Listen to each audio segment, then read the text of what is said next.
As long as Whitewater's campus has existed, there have been stories of different ghost encounters around campus, be that from the water tower on campus or the 3 graveyards that make a triangle around us. I went to the streets and talked to a few students on things that have happened to them, things that they've heard, and things that they have seen. My name is Kathy, and I have lived close to Stearns Park for 35 years, just up the street. Walk my dog here a lot. The fencing around this is newish in the last 10 or 15 years. I've never heard anything about the facing of it.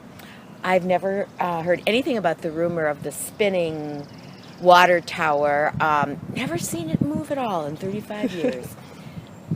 Been here a long time. I think it's an iconic, cool symbol of Whitewater. One student, Ethan Wakefield, has spent 2 years in the dorms and has a few stories to tell me. Yeah, one time I was walking through Nylon's Hall and one of the lights started flickering. I just thought that was a weird electrician problem thing, and so I just went on my way. This was down in the basement, and all of a sudden a door slammed behind me, then another one after it, and then I freaked out and ran up the stairs and went in my room. My mom went to this school back in the 80s, and she took a walk through the cemetery. This was before it was mostly fenced off, and she said she heard whispering coming from one of the gravestones. None of her friends heard it. She never went back there. She used to tell me about the water tower and how haunted it was. She told me that if you weren't looking at it at night, it would start spinning.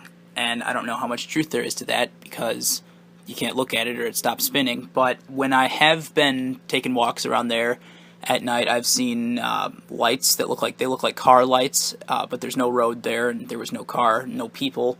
My name is DJ Liebert. I had one of my buddies tell me a story about his experience in Nylon's Hall. He was walking down the hall to get a drink of water. When he got done drinking, he looked down the hall and there was a shadow at the very end of the hallway. So he started walking towards it, and it turned the corner and disappeared, and in that time period there's no way that it could have gone through a doorway. One of the graveyards isn't even open to the public. You have to go and get a key, and the sign says it's for the protection of children, but I can't really imagine what's in a graveyard that's harmful to children. So I wonder if there's been some incidents in the area in the past. What could pose a danger to children in one graveyard that doesn't exist in the other graveyards?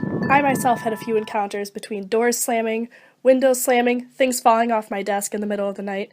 After 2 years in the dorms, it's safe to say that I'm ready to get out of here.